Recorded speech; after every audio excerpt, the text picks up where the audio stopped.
If you're in a certain room with people that you know you're very comfortable with, there are sides of you that you're going to be expressing versus not. We call it reading the room, understanding your environment, understanding your audience, understanding the timing of certain things. Saying everything and saying nothing are not the only options. Instead of saying this on social media, could I tell a friend? We believe that if something is happening socially or there's a crisis, people need to take their stance online. Self-censoring is actually when you rush to say something because you want to keep the mob at bay. If you repost this infographic, then we know you're a safe person, so the mob doesn't attack you. So it's actually not about whether someone believes what they're saying. We are more interested in the performance of things. The #1 health and wellness podcast. Jay Shetty. Jay Shetty. The one, the only Jay Shetty. The gamut of themes that you cover in this book are what's so deeply needed for hearts and minds in the world right now, where we're living in an age of intolerance. We're living in a society of divide. We're scared of having uncomfortable conversations. We don't know how to talk to someone who thinks differently from us. And whether this is religiously, politically, even if it comes down to career-wise, like I think we have created a world where we have silos and groups. And so I want to start off, I want to dive into so many things with you, and I'll let you kind of share what you want to share before we dive in. But if I had to start somewhere, my question would be, how did we get here? Even in writing this book, I had to lead with that question because it's one of the first questions that people ask me. And very specifically what we're talking about the psychology of what we call cancel culture, which is important for me to actually name this very early in our conversation. And I invite people, just as I said those words, to be honest about how that felt in your body, because there are people that believe cancel culture is not real. It doesn't exist. It's simply people being held to account. And then there are some people that believe that it's a combination of public shaming, doxing, the inability to disagree well, self-righteousness. All of these are the more shadowy things. But what I really got to discover for myself in this 3.5 years of writing this, but I would say the 5 years before it, it's not a new problem. And I don't know if you found this, where sometimes we think what we're experiencing in our timeline is something new. I think it's just a modern manifestation of tribalism. I think we've always had silos and echo chambers and divide and polarization. It just looked very differently 20 years ago, 30 years ago, 50 years ago. But I think just because something has existed for centuries, I think just because something might be primal, the biology of wanting to belong and what we're willing to do in order to belong, I don't think that means we need to normalize it not working. So I think there's a combination of things that I'll just kind of put forward to answer your question in a more direct way. It's not a new problem. So I can't say this is exactly when it started. It's ancient. It's tribalism.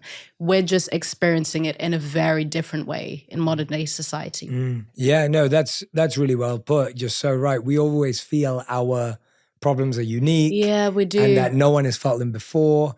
And that what we're experiencing is the most extreme version of it. Yes. Where does that come from? Where's that feeling of like, what I'm going through has to be the worst, most, highest, deepest? The thing that you're pointing out, that question allows for me to actually have empathy for human beings and empathy for myself in realizing that all I know is my story. All I know is my experience. I am living in my body and my mind. I have no idea what anyone else is experiencing. So whether I feel grief or pain or arousal, joy, it's a very solitary experience. So I think it's so easy to believe that we are the only ones experiencing these things. Even when someone says, I'm experiencing that too. I experience fear. I have a fear of being cancelled, of being ostracized, of whatever. We can only understand it intellectually, but we never fully understand it in an embodied way. And something that I would also say around this is that when it comes to this thing that we call cancel culture, I truly believe that it's underpinned by self-censorship, which I'm sure we'll speak about in more detail. But self-censorship is essentially when you feel that you're going to be punished for expressing yourself honestly.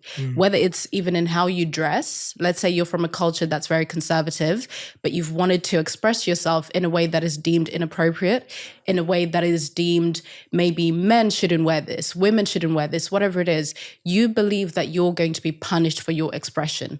And I think the problem is that with technology, we see that level of fear just in a very different way. So again, these things have always existed, but social media amplifies these things just in a way that is very, very abnormal.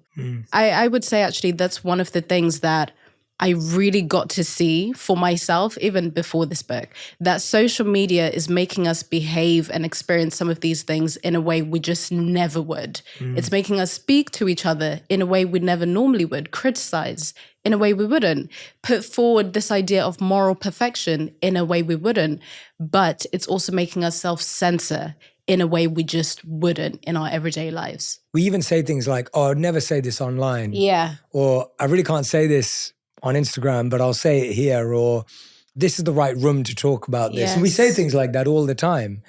What is that line between self-censorship and then this idea of trying to be fully transparent and authentic? Like this idea that if you share everything, then you're authentic. And if you hide something, then where's self-censorship different to both of those? Yes. Because it's not either or. I write a line where I say, and I start to use this as a mantra for myself, saying everything and saying nothing are not your only options. I think that's very important. Self-censorship is driven by fear. Again, you believe on some level, usually very unconscious, that you are going to be punished if you express what is true.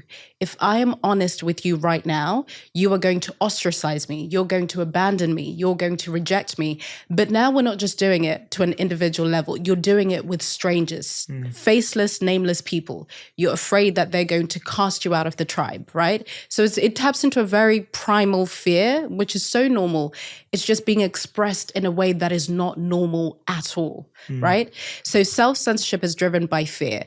Whereas I think the other side of that is, I call it social filtering. It's something that we do all the time. You and I, if we're meeting for the first time, there might be things that you just won't say or jokes that you just won't make because we don't know each other well enough just yet. If you're in a certain room with people that you know you're very comfortable with, there are sides of you that you're going to be expressing versus not. That's reading the room. We call it reading the room, understanding your environment, understanding your audience, understanding the timing of certain things. That is discernment-led. It's not led by fear. So I never want people to think that any of, not even just my work, but this conversation is about saying everything. Because again, saying everything and saying nothing are not the only options. There is this beautiful gray where you get to say, actually, instead of saying this on social media, could I tell a friend? Instead of thinking that I have to prove my goodness on social media, which is a huge thing where we believe that if something is happening socially or there's a crisis, people need to take their stance online. But can I not take my stance or really think about what I feel offline, right? So it's discernment-led. Because another side of self-censoring is actually when you rush to say something because you want to keep the mob at bay, which we see absolutely all the time. This idea, and I think there's something quite religious about it. I always think of the story of, I believe it's the Passover in the Bible, where people have to put, is it blood outside of the door so that the angel of death doesn't take their firstborn son or something along those lines? I sort of see what people are demanding for people to do on social media in the same way, that if you repost this infographic, then we know you're a safe person so the mob doesn't attack you. So it's actually not about whether someone believes what they're saying. We are more interested in the performance of things. But again, if you're using discernment, you get to say, I know I feel very scared right now and people are demanding that I speak up, but I'm not going to do that because that's out of integrity. But maybe I can have a bit of a curiosity around why people need me to be educated on this and do it offline, have a conversation online. Whereas self-censorship is either not saying anything or pretending to be on board with what people want you to say. So I want people to remember it really simply. Self-censorship is driven by fear. Whereas if you're social filtering, you're using discernment. Even if you're a little bit afraid, you're still grounded in integrity on some level. I love how deeply you've thought about this because, being able to categorize, simplify, and dissect all of that requires a lot of structure and systems because the mind has always found it easier to just make it binary, right? It's always been easier. And if you look at the structure of society, it kind of goes that way. You have Coke, you have Pepsi, and then maybe you have RC Cola or whatever else. But it's two choices. There's two big places. You have McDonald's and Burger King. You have Domino's and Pizza Hut. And yes, there's another one. But generally, life has become divided by, there's only two teams. Everyone's going to hate me for saying this, but in London, Arsenal and Spurs, the bigger teams. And then you've got West Ham and Fulham and all the rest of it. No offense. But you get the point. And I'm a United supporter. But sports, food, brands, everything you look at. And then, of course, politics, religion, this way, that way, whatever. It's just all binary. And so we haven't really looked at life as a spectrum. Yes. We haven't looked at life as actually there's all of this gray. Actually, there's all of this middle ground. As you just said, there's a difference between authenticity, social filtering, censorship, self-censorship. There's all these differences and they're different grades. And the mind can just go, oh, that's too much work. I don't want to do that. Absolutely. And you know what? I think this is where I come back to, because I really don't want to have this conversation from a place of kind of being holier than thou, thinking that people just need to speak up. People just need to stop being afraid of cancel culture. People just need to say what's on their minds, because I think it really disregards the biology of all of this. And when we talk about things being so binary, again, it's not just all of a sudden we're so binary. We're built in that way because our brains, we're built for simplicity. Because now when you see the extreme of that other side of binary is the paradox of choice, where when you have too many options, there's overwhelm. And you kind of see this in dating. You see this even with brands and clothing. There's way too much that it actually causes stress for a lot of people without even realizing that it leads you to indecision if you have too many decisions to make. And you see this with the political system. I think that's the most obvious one, right? Regardless of where you are, even though they say you have all of these other options, it's mainly two, right? Whatever the two might be that are propped up. But I think we need to, and I know that in my work and a lot of what I speak about, it can be very inspiring and motivating, and it can really amp you up. You're ready to undo self-censorship. But I'm also asking you, and what we're talking about, Jay, we're asking people to consider doing things that are very unnatural. Because to consider that third space and that nuance, it is not the default for humans. So we're asking people to kind of look at what your existing defaults are, where you want to have good or bad, pro or anti, woke or anti-woke, to kind of simplify the whole thing, right? But the most beautiful thing you can do for yourself is to be in that discomfort of being like, okay, is there a third way? Is there a third option? That's where the third perspective comes from. It's a line that I wrote in my journal in 2020, actually, when I was so entrenched in my own binary thinking and I had no idea. And I was writing something and I wrote the line, third perspective, that I'm looking for a third perspective, because I was in like a internal desperation. I made myself sick with self-censorship. And I really considered myself at the time and even now to be an outspoken person, to be someone that is confident in their thoughts, in their mind, someone who is open-minded, transparent, etc. But my actions were showing me that I was prioritizing popularity. I was afraid of what the mob would do to me if I said, I don't agree with that, or I've changed my mind, or even I don't agree with that anymore. I did at a point in time, but I'm not that person. Or I understand what the so-called other side thinks. It doesn't mean I accept it, but I understand it. But I didn't think I was allowed to even say that. And I think that's the thing that most people, and maybe even yourself, have experienced and are experiencing in real time, where we don't think we're allowed to change our minds. And ultimately, that's what we're talking about here. A third perspective means that you have to let go of a version of you that people might be used to, right? And that's very uncomfortable, because it's easier to be the Jay and the Africa that people love and adore, and people feel like there's a certainty to your thoughts, and there's a certainty to what you will say and what you will do and how you will behave and where they can place you and So when you do something or even ask a question that kind of deviates from that, it's really frightening because, again, the binary mind, people need to make sense of you. No, Jay usually does this, but now he's doing this or he's not doing that. So I think, again, my work, I always like to ground it in an understanding of the reality of being a human being. We're wired for binary, whether we like it or not. Even me, I still have my immediate reactions, but my job and a very exciting challenge that I have is to notice and then try and go into that third perspective to be like, oh, okay, we have our defaults, but is there something that we're not seeing? Yeah. Right? You said something like when you look to yourself and you realize that you too wanted the binary. I think every one of us, if we looked at ourselves, I agree with me too. I think we'd find we do always slot into there are only two options all the time. All the time. And so you constantly have to ask yourself, what's the third perspective? Yeah. This isn't something that like one day you get to a point and from then you always see three perspectives. Absolutely. Because you're so wired on a human level. So Yeah. I see that in myself that in any conversation, I can so switch into the righteous mind, binary options, cancel culture, feeling, making big judgments about people over small points of information.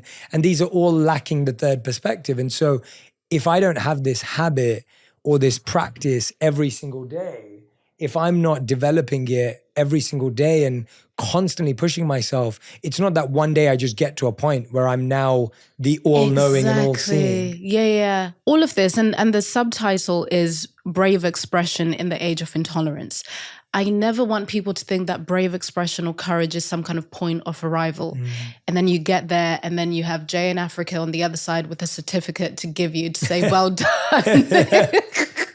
That just isn't how it works. And for me, I think that's so exciting to know that in every single moment, every single interaction, especially your micro interactions, you get to practice being braver. Because something I discovered is that I got to a point, maybe because I've been working at this for a while and understanding all of this stuff intellectually, putting it into practice, but mainly in my work and my career and conversations that I have in the public. But I realized that my biggest work to do with brave expression and not self-censoring was in romantic relationships. Because again, I had got to a point of feeling so confident and comfortable that if we're talking about societal things or whatever it might be, okay, I can hold my own. I cannot self-censor. But in romantic relationships, all of that would unravel. I would feel uncomfortable saying my needs. I would get very defensive immediately in conflict because all of this is about conflict avoidance. Are you willing to walk into conflict and to be with it in a healthy way? Or do you avoid it and put up your defenses and self-righteousness? So I was very humbled myself to realize that even to this day, that my romantic relationships is where I have to look out for my own self-censorship the most. So there's no arrival. I'm saying that we need to be willing to understand differing viewpoints without feeling like we have to take them as a part of ourselves. Human beings make mistakes. We stumble on our words, might say something wrong, and then you might kind of correct yourself or whatever it might be, and then you might sort of, it's human, you know. But we're dehumanizing ourselves and thinking that we have to be these machines that say things in the right way. Can you truly be fulfilled in life and still participate in cancel culture? You said we're trying to avoid conflict. Yeah. And actually, I think we're trying to avoid conflict even within ourselves. And that's why we don't want to ask the question, right? Like, I know, and I've been thinking about this a lot lately because I can kind of get into a lot of dismantling identity. And what I mean by that is, what most of us do subconsciously is we reaffirm the identity we've built for ourselves. So if we built an identity as a certain person, a certain career, a certain ethnic background, whatever it may be, we reaffirm that by who we spend time with, what we read, what we eat, and where we hang out. And I kind of do a lot of the opposite, where I'm like constantly questioning thoughts, beliefs, and values, and whether they serve me and whether they're accurate. And I feel like I've gone quite deep that sometimes I can get to a point of like, I don't even know who I am anymore. Right. And that can be very uncomfortable. And so I understand why people don't want to go there, because it can be so dismantling, where it's almost like, imagine you had a piece of furniture and you took out all the screws and pieces and you just placed it down and you're starting again to go, what else can I build from this? and you don't have the manual and you don't have the IKEA guide and all the rest of it. Again, looking at them as extreme options. One option is I keep reaffirming who I am. The other option is I dismantle myself so deeply that I don't have a clue who I am. Right. And it's like, well, again, how do we exist in this space of, well, I should know how to question parts of my values, upbringing, qualities, character, without dismantling myself, but also not continuing to just become who I am already walking on the path to become. Oh, that's so good. That's so good because it makes me think about another thing that I remember writing down. And there were a couple of these things. First one was around you can be understanding without accepting, right? Because I think, and this ties in so perfectly with everything that you're saying, but even if I look at it from a societal perspective, sometimes we're afraid to kind of truly honor someone's worldview because we think if I understand you, that means I'm accepting your worldview.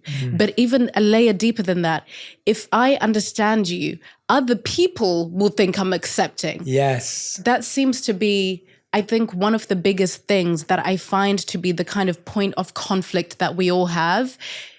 That if I show empathy for someone from the other side, people will think I'm one of them. So we're dehumanizing each other, but in doing that, we're dehumanizing ourselves. And I don't think we even realize that because that means someone else might be thinking that of you because whether we like it or not, we're all one. How we are with each other is how people will be with you. So when I think about what you're talking about in terms of constructing identity, it brings up the second thing that I was exploring for myself, which is, can I still have my convictions and be open-minded, right? Can I still have my convictions about my identity, but be open to changing it? Again, because that is the third perspective. It's not about one or the other. You don't have to be over-attached to your identity or to completely reject your identity. You get to play with all of the components. I like that idea of having your convictions and still being curious. Yes, because that feels, and I love that point you made, going back a couple where you made about understanding someone doesn't mean accepting them. And if you're seen to understand someone, it doesn't mean you're accepting them Absolutely. by others. Why is it important, or how do we encourage people to recognize? Because I think we get so locked in our belief systems that I'm right, that person is so wrong. Yeah.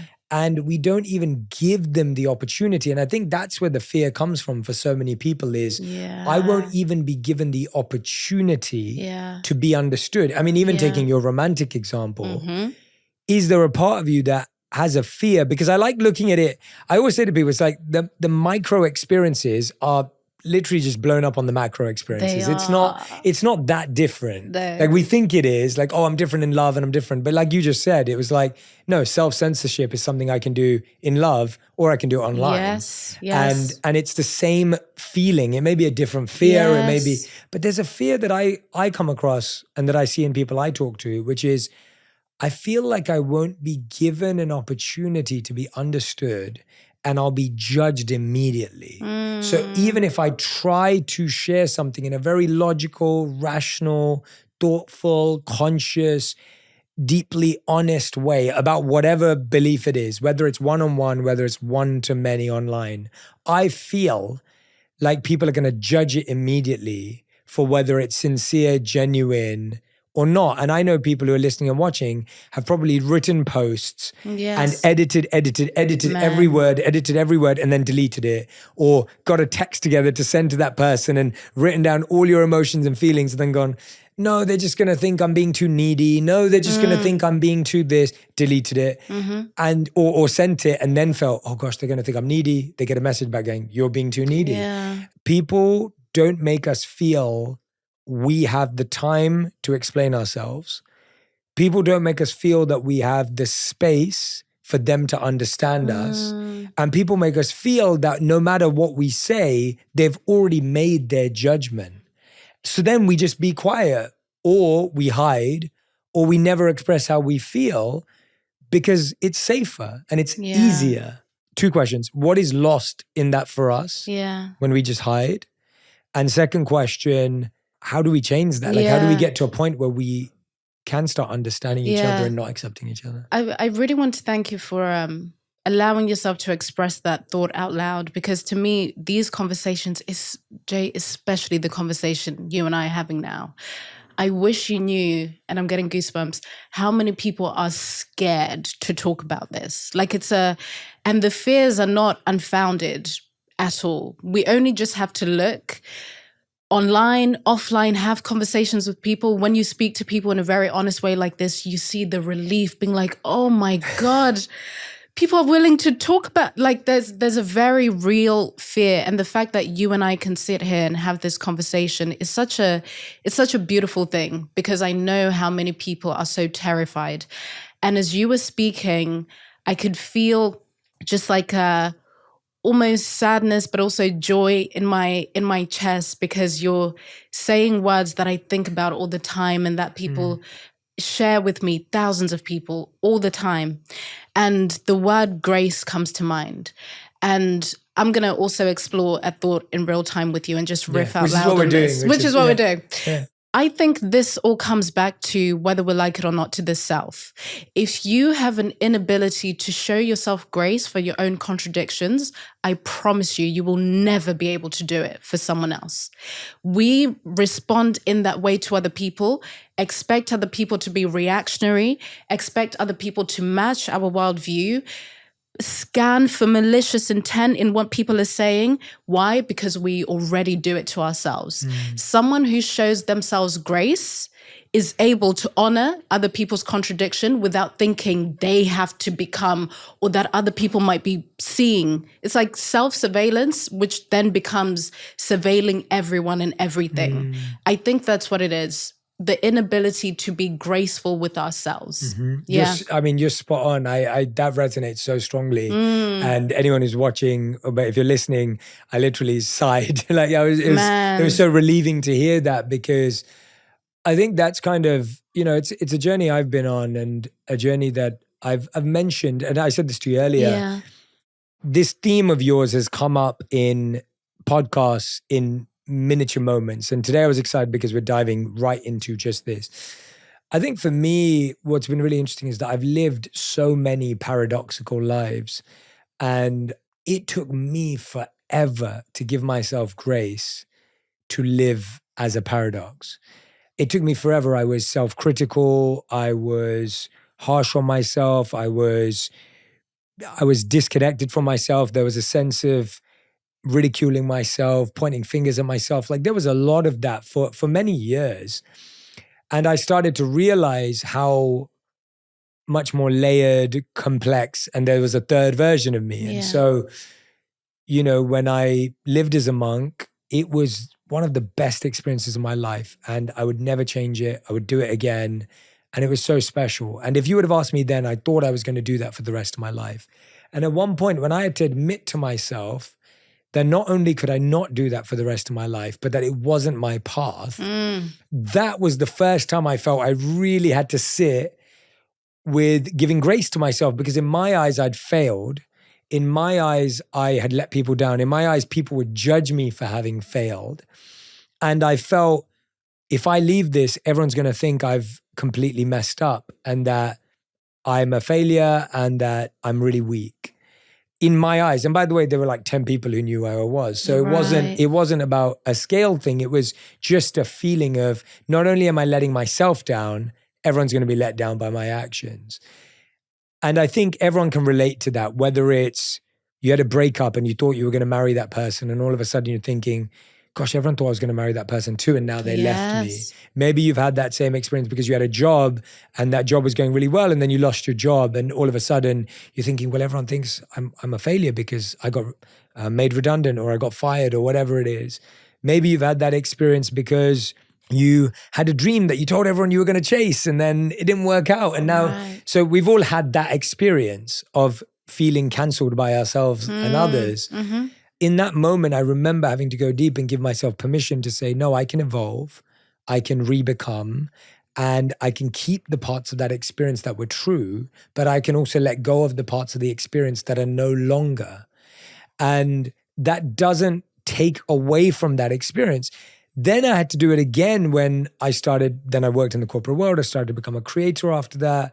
And it was the same thing then. It was like, okay, now I'm actually going to share. And I remember at the start people being like, well, you're promoting yourself. Like this isn't aligned with humility and this isn't aligned with being a grounded individual. How could you make a video Because with the binary, right? You were this, and by virtue of you being a monk and this, even if you've never said to people anything about your desires or the way you want to live, just by identity, you having that identity and that label attached to you means people can assign anything they want onto it, and you have to perform and to be that forever. Absolutely. And some of that is my own doing, and I take responsibility for that. Like some of that is definitely something I've created for myself. So it's not that I'm free of all responsibility and that I can only point the fingers outwards and be like, stop being mean, you know, whatever it is. Because there is a sense of like, well, no, that's a part of my identity that I decided to share with you.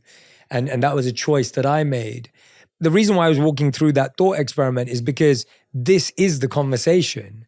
And I think, again, the binary is, it's all your fault, you're all picking on me. I'm just doing a good job. Or the binary is, I've really messed up and you're all right. Yes. And the third perspective is, well, actually, there's some things I need to take accountability and responsibility for. But I hope you do too. Yes. Because no one's going to get far in a world where we don't give ourselves and others grace. But I think we think we hold ourselves to such a high standard that we then project that high standard onto others. And I think it's been said for years, I don't know who said it, but the famous phrase of we judge other people by their actions, not their intentions. And we judge ourselves by our intentions, not our actions. That's exactly it. And it speaks to the projection of moral perfection. And the reason social media plays a role in this, and I want people to know that when I talk about social media, I'm not kind of bringing it back to that cliche conclusion where I think social media is the problem. I speak at it just from a very different point of view to highlight that these things that are already primal within us, that have already existed within us, just get a different stage because of social media. And I think it's something to be curious about.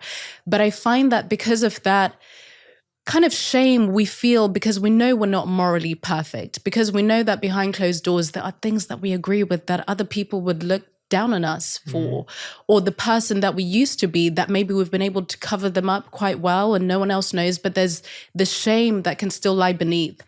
Whereas on social media, we get to create this morally perfect person who posts all of the right infographics, all of the right links, all of the right things. They always have the right opinion. There's somewhat of a 24-hour news cycle as well. So when something is happening, they're up to date on everything. They're educated, right? All of this.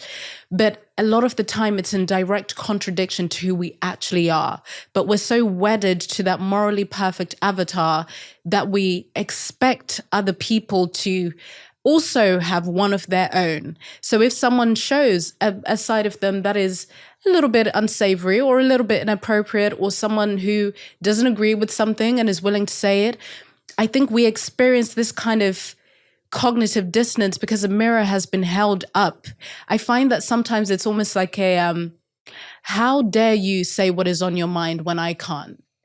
A lot of the time, it's kind of this frustration that we have. How dare you be free when I am in a cage that I have constructed for myself? It's not the story for everyone, but I promise you, it's the common story. If you were to look just a little bit deeper to say, why do I feel these reactions so strongly when someone doesn't match my worldview? What feels so threatening? And sometimes it's someone's freedom of expression that feels threatening. And I think that's a good starting point to be honest about. Literally, like, I'm having just so many great thoughts, and I'm glad that we're figuring this out in real time. I know. I mean, you've had a lot more hours in the space, so it's and years. But hearing you say that, it sounds like there is a dual responsibility, because there's a responsibility for us to be able to not censor ourselves, to be able to express ourselves, to be able to realize there's more options.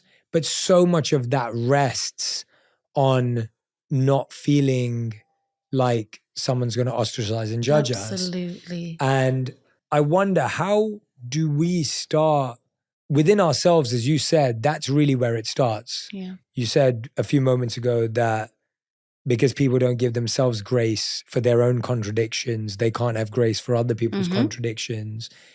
What is the process of giving ourselves grace for our contradictions? Because I think almost sometimes we don't even see them. Yeah. Like I think sometimes we're just so self-unaware, and it's so funny. I consider myself to be quite a self-aware person. And just 2 weeks ago, I was sitting there and someone gave me some honest piece of feedback, and I sat with it for the rest of the day, and I was like, I am so self-unaware. Like I'm so self-unaware. And I thought about this weekend, I again got some good feedback from someone, and I was thinking, yeah, like I don't even see how me acting that way could be perceived that way. But it is. And whether that's my intention or not, that's how it's perceived. Yes. But I'm so self-unaware. I'm not conscious of that. And so even as someone who considers themselves very self-aware, I would consider myself to be not that aware.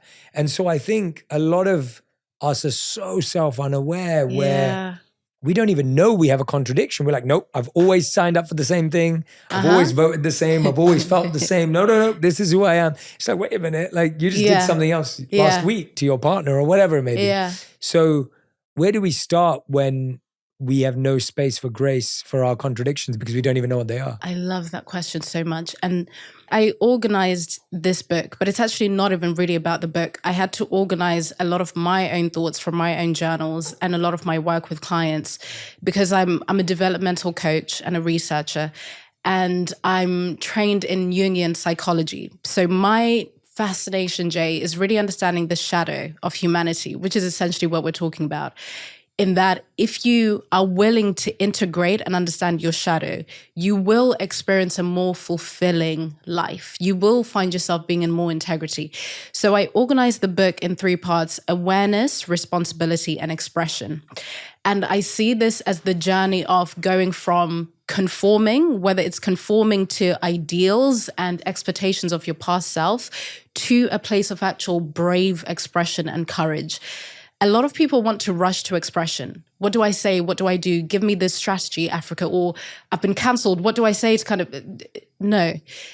We have to start at awareness. What are you afraid of? If I express the truth, I believe that I will be punished. I believe that I'll be abandoned, rejected, whatever it might be.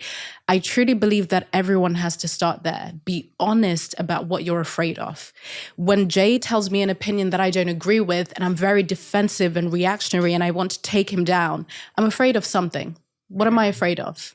Right?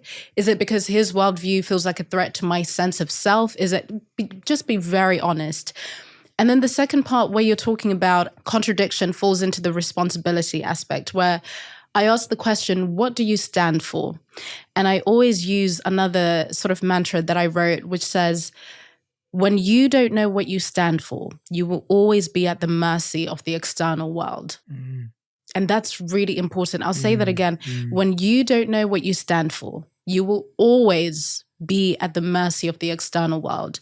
So if you come across someone who's more intimidating, someone you believe has more status, has more power, someone who maybe you believe is better than you in some way, or a mob, or someone who says you need to speak up in this exact way or use your platform, whatever it is, you will always be at the mercy of everything else. You will never consult yourself. You will always consult other people before you consult you. And to actually know what you stand for, you need to know what your values are, which I think is what we're talking about. And I think a really good place to spot your contradictions is to say, okay, what do I value? People will usually say things like, I value honesty, integrity, transparency, kindness. And it feels so good to say, this is what I value. It feels amazing.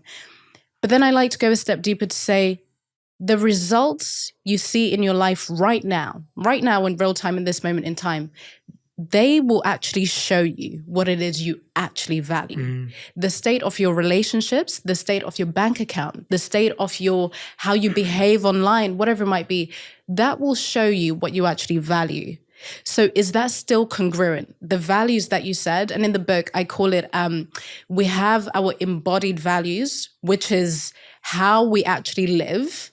And then we have our desired values, who we think we are. I think I'm someone that values open-mindedness, but I promise you in 2020, I was shown that I didn't value open-mindedness as much as I thought, which is when I started writing this book. I was shown that even though I was open-minded in some areas and I was courageous and blah, blah, I was very fearful in others. I had moments where I chose popularity over truth. And that is just the reality of it.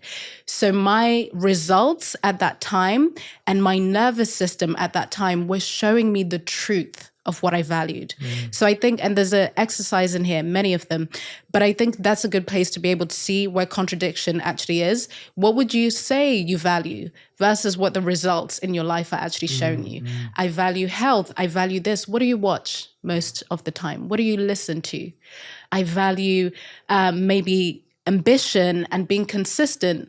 Okay, the results in your life, do they show you that you value that? Or do you value other things? So I think that's a good kind of objective way to be truthful. I agree. You know? I agree. I think that's a great reflection exercise. And I love how simple it is, how structured it is. And I really hope everyone takes time to do this. I mean, I think when I hear these things, I recognize how the biggest challenge with all of this is time. Yes. Because it all takes time to really sit there and look at what is the third perspective. It takes time to ask yourself, what are my embodied values and what are my desired values and what's the difference? It takes time. It does. And I find that everyone is so time poor today.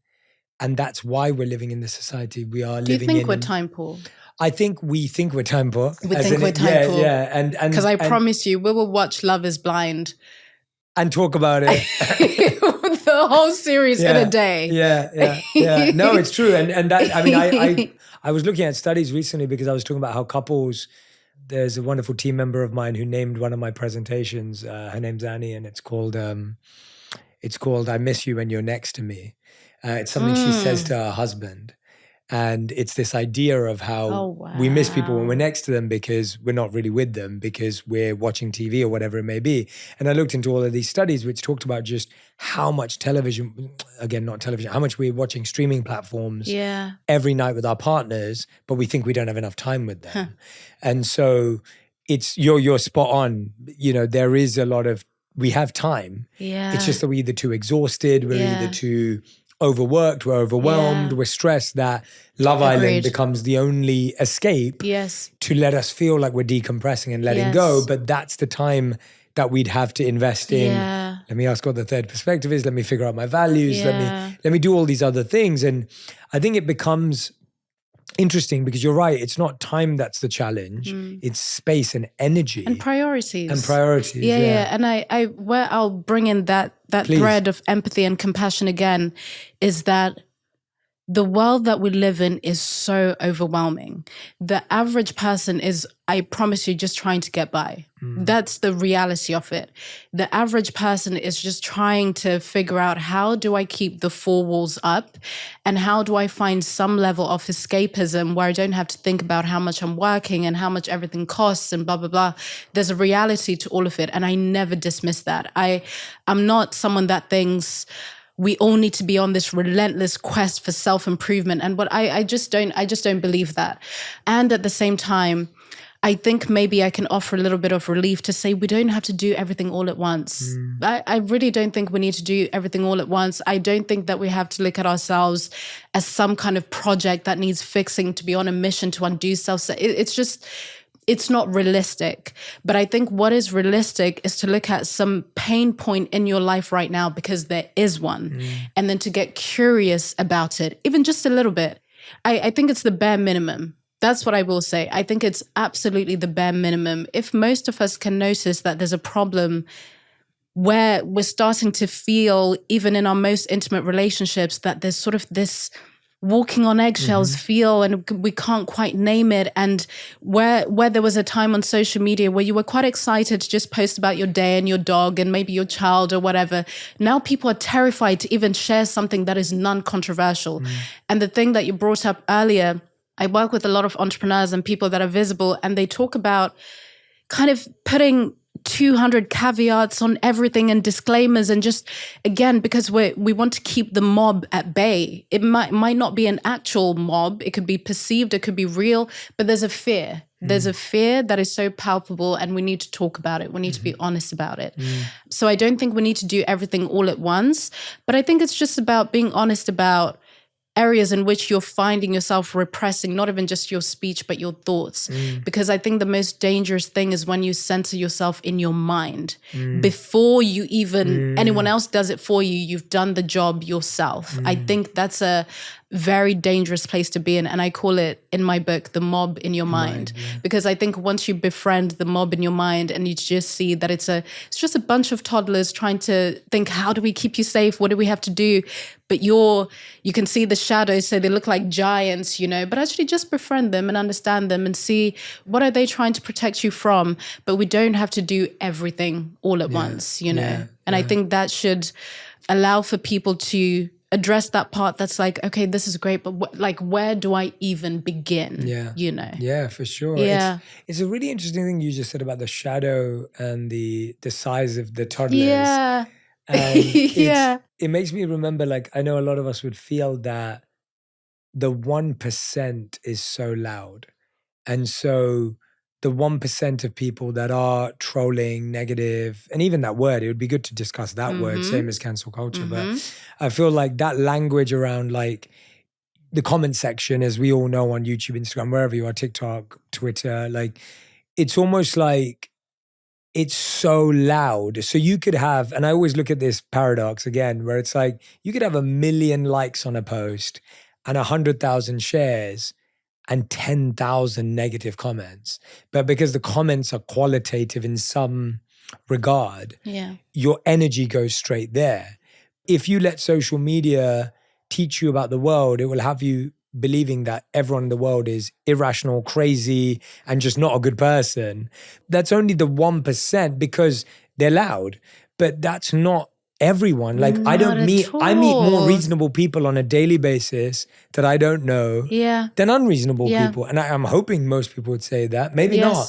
But at least our belief system is, oh my gosh, everyone in the world is absolutely against me. The mob in my mind is really loud. So how do we reconcile that kind of proportionality and ratio of our belief system? Because we give more weight and value to the mob than we do to humanity. Yes. Because, does that make sense? It does.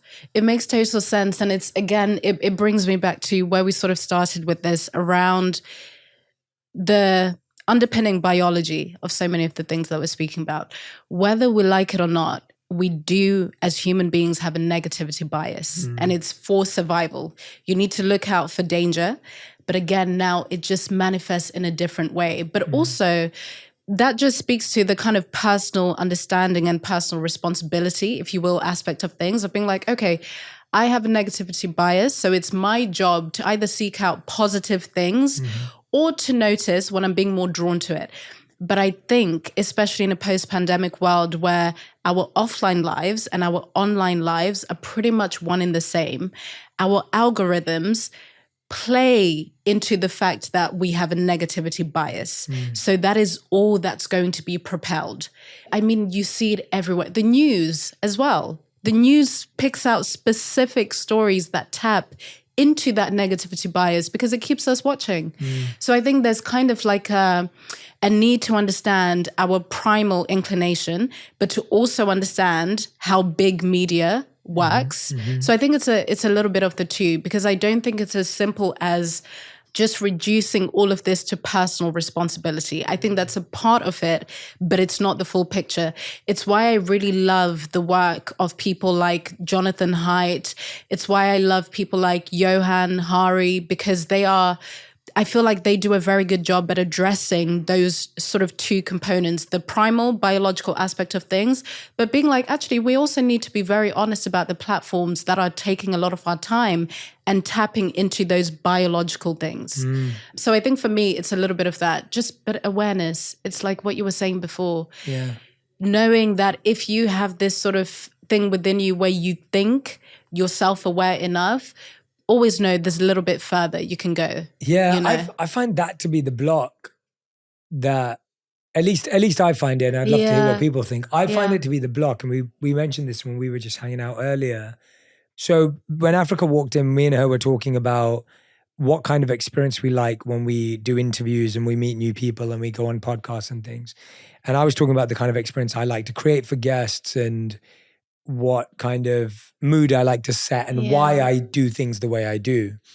And when I was doing that, I felt a creeping in feeling of ego and pride. And I was like, oh yeah, I know exactly what I'm doing. And there was that inside of me. And then my egoless mind started to get involved in the conversation and third perspective. And I was like, wait a minute, this is the exact reason we're having this conversation with Africa is to get rid of the righteous mind, like this belief system that one is better or worse. Yes. But we really get into this space really in a nuanced way. And through all my monk training, I got really good at knowing even the tiniest moments when the ego was kind of coming to the forefront because that was such a big part of the training we had. And even then, it's so hard to calm down and connect with the ego and you know, create harmony with it.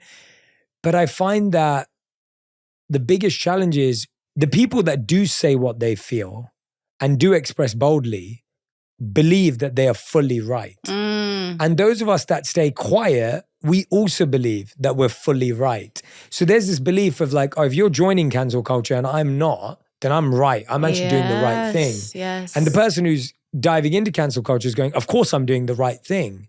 So the belief is, how can we even try to understand someone because we already think what we're doing is right? If what I think I'm doing is right from the get-go, I have no need or space to understand you because you're already wrong. And so that to me is at the root of why there's no space to understand, why there's no space to reflect, why there's no space to listen to you, because I already feel I'm better in a really subconscious way, whether I'm not talking or whether I'm talking. There's no like beautifully neat answer to any of this, which I think is also one of the best parts of it, because it's an ever evolving conversation.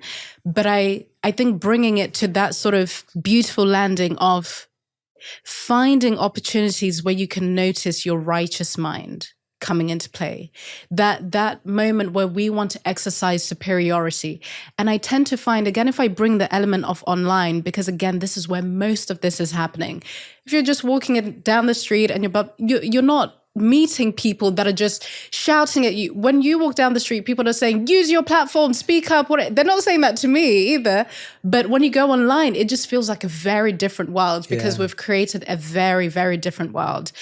A world which needs more values like grace and true understanding and knowing we can be open-minded and still have our convictions and to not hold them so tightly. But I think it is about looking for where you are exercising superiority. And I think some of us, and I had to do this, need to be very honest about the fact that when you feel so out of control in your life in other areas, you are more likely to try and gain control when you're online. I think that's a very big one. People that feel so powerless elsewhere, but now they're in this place where people don't have the context of your life. People don't know the insecurities that you have. People don't know what you've done in the past. You get to curate the image of who you are. And again, we'll lead with moral perfection because a lot of the time we want to make up for things that we don't think we actually have. But I think that self-inquiry is so... it's really uncomfortable. It can even be a little bit excruciating, but it's so liberating because you free yourself from this sort of, it's not even enough to just call it intolerant because it's not that. I think it's a version of you that is so deeply unfulfilled and needs to maintain control and power and has so much fear around being rejected and abandoned. So you feel that you need to overcompensate with a lot of these things. But I think it comes back to the righteous mind. You have to be able to spot your need to exercise superiority. It's such an interesting thing. You made me remember a experience I had back at school when I used to be part of my, just going to sound super geeky, but yeah, I was part of my debate team at school. And that's good. And I really enjoyed it because it was such a great learning experience. So I remember one presentation, I was probably like, I don't know, 14 years old or something like that. Yeah. Like a young teenager, maybe 15. And we had this debate set up. I can't remember the motion. And I made a point that completely destroyed the other person's argument, and all my friends and everyone in the audience went crazy and was just like, oh, you showed him. Like, it was like this big, like, kind of moment. I was feeling myself and thinking I was amazing. And I talked to my teacher afterwards, who asked to see me after the presentation, and I'd won the debate. Yeah. And he said to me, he goes, Jay, did you win the debate today? And I was like, yeah, like, he said to me, how did it go for you today? I was like, well, we won. Like, it was great. And he was like, no, you didn't win. And I was like, what do you mean? Like, didn't you just see everyone applaud and like go, go crazy? And he said, no, he said, you won the crowd, but you lost the debate. And I was like, what do you mean? And he said, well, he said, a good debate is where you have a deep understanding of the other person's space and place and insight. It's not that what you're saying proves them wrong. It's that you understand their argument so deeply that you're able to dismantle it on its own. It's not about yours being better. Yes. It's about you actually being to understand it so deeply that you're able to show that parts of it don't add up. And it was a really nuanced, profound point for me, because I just thought if you win the crowd, then of course you win. And I think that's what the society we live in today, where it's like if someone wins over the crowd, even if they're completely wrong, we're okay with it. Yeah. Right? Even if someone acts completely immorally, or we don't even know the truth, we don't know what happened behind closed doors, if they win the crowd, like if someone wins it on social media and they're in a legal case or whatever it is, and on social media it all goes well, even if we have no idea what that person's moral character is, we're with them. And you see this on shows, you see this everywhere. And again, I'm not saying we should judge them. I'm just saying we all believe if you win the crowd, you won. And so we've lost the ability to actually say, well, no, do I deeply understand? Can I actually get context of this person? Yes, that just landed so strongly for me. Thank you for sharing that anecdote on the debate, because I actually write about this and speak about it a lot because it's a big part of my story, my experience. But a lot of what you're saying directly parallels what I experienced in 2020. As I've said at many points throughout this conversation and kind of reference to that point in time, didn't get very specific, 2020 is when there was a big conversation around race relations after the killing of George Floyd in the US. And it ignited really important conversations that have transformed the way we speak about race, the way we interact with each other, the way we have started to just notice our conscious and unconscious biases. But I, again, at that time had already been doing the work that I do in understanding self-sabotage, self-censorship, how do we have brave conversations, etc. But this is all identity, right? Even as I'm saying it right now, I had been studying, I've been learning, I've been whatever, but there were aspects of what I was doing and grounded in that was just from the neck up, but hadn't been actually embodied. And I got to learn that in 2020 because I was one of the people for a very short time, but a very intense time, demanding that people speak up about what was happening in the States. And again, I use that language very specific because I'm not taking in the context of where people are in the world. What if Africa, someone doesn't have any idea of what has actually happened? What if it's someone from India or Kenya or Zimbabwe and I'm expecting them to speak up? Speaking up, meaning you have to do it online. It has to be a performance. You have to post something that is going to make me feel like, okay, you've done this the right way. So it's all ego. Because who am I as a individual person in West London, in my house, expecting the world? When you actually look at and speak about these things in this way, you realize just how it's not only self-righteous, but entitlement is a part of it as well. That's the right word, yeah. Right? Mm-hmm. That's the right word. I am entitled to your opinion. And there was just so much at play for me that was really humbling. So I was one of the people specifically on the Tuesday where people were being told to post a black square. I think most people listening to this will understand. And it was so out of character But I think I have to even do a self-correction in real time to say, actually, no. It was a demonstration of what my character actually was. I thought that it would be out of character for me to do something like that, but it was in character in a way. But I was pretty much just demanding that people speak up about race in the way that I wanted them to. And you could look at it and say, yeah, you were inviting people to do something that was right and very important, but I was doing it in an extremely intolerant way, in a way that was pretty much not giving people an option to speak up in a different way. There was no sort of third perspective. There was no nuance. There was no consideration of maybe Africa people are speaking offline. And I have a feeling so many people listening to this will remember that time and maybe the way they participated or what they experienced, because I've had so many enlightening conversations in the past 4 years about that time period. And I was applauded, Jay, so loudly for it, because I was essentially shaming those that were not speaking up, those that were not saying anything. And again, I would have never expected myself to behave in this way, but guess what? I did. And when I looked into it a little bit deeper over time, I realized that I was speaking in that way because I was afraid of what people would say to me if I didn't say anything. So it was almost like a performance. Again, that idea of keeping the mob at bay. So behaving in a way that you think will appease them, but then behaving in that way got me applauded. So the thing about the crowd, instantly, also because of the time period, everyone is pretty much online. We're on lockdown in most parts of the world. So the digital space was just a very different place to be in. Things would sort of just spread like wildfire. So all of a sudden, I'm having thousands and thousands of people applauding me and cheering me on, telling me that I'm doing the right thing. And then I have this man who sends me a message. He sends me a DM.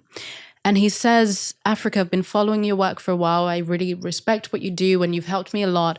But I just wanted to ask you, do you think that this is the right way to bring people together? Because again, I'm saying that I want unity. I'm saying that I want open conversations.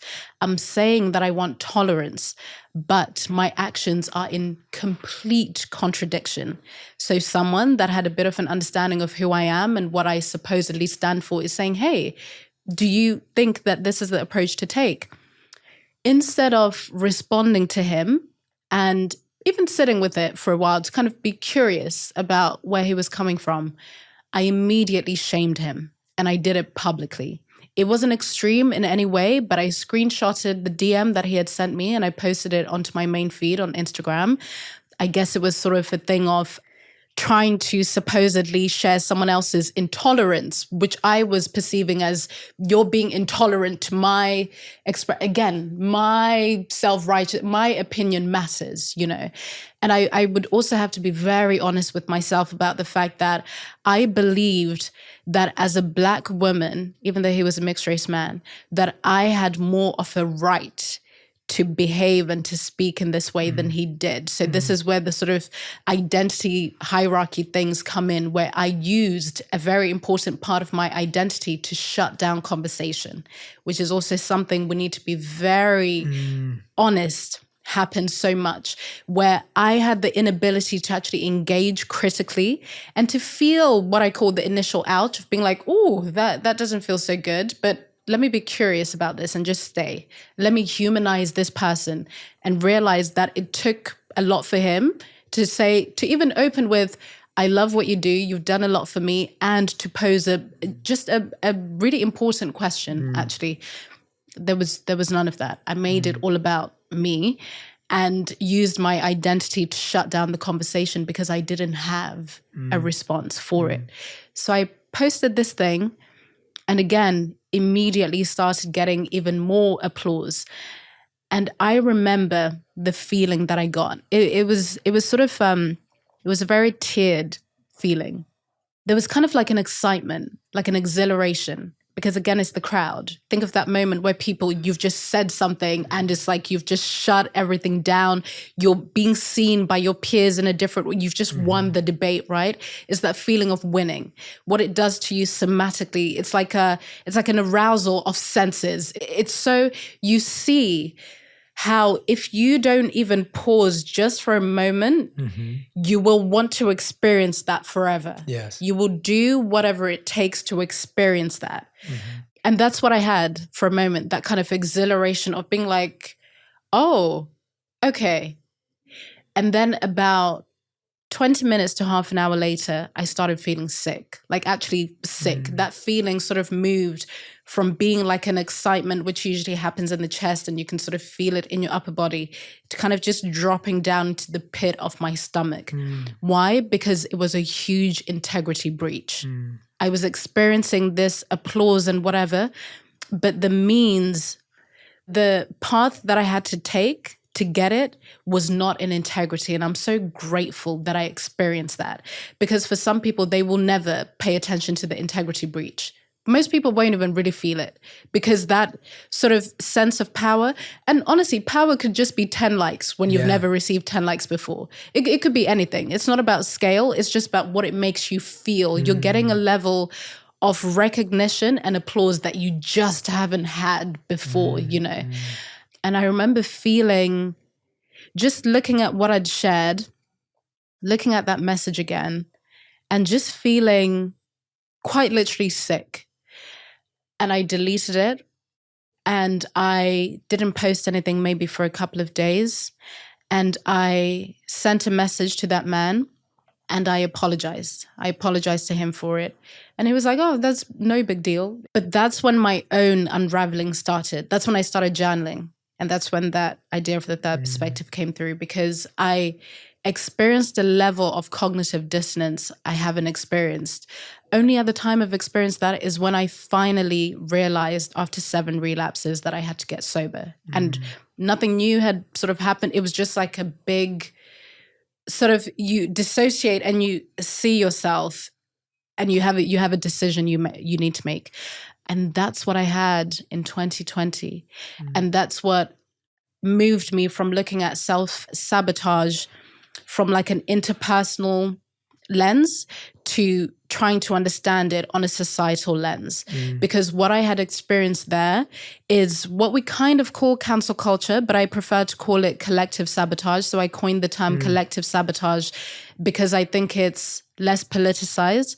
And I think it's a more accurate definition of what this actually is. We think we're doing the right thing, but we have no idea what we're doing.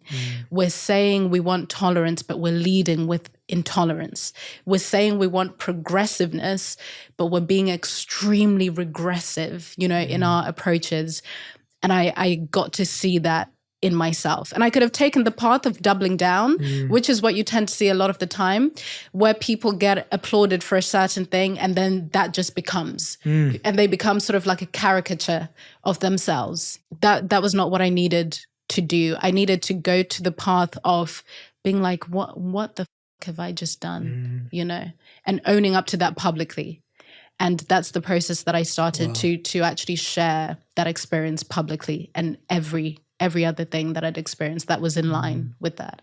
Thank you so much for sharing that. I mean, it's so powerful to kind of dive into such a specific moment in time that kind of embodies and encapsulates this whole message, and to see it play out like that, and for you to have that level of intricate self-awareness, which is what it takes to kind of question and reflect and pick apart and dissect your own self. And how you've done that takes so much courage and vulnerability, and even the way you shared it, I'm sitting there listening to you going, that's what it takes, that's what it takes, that's what it takes.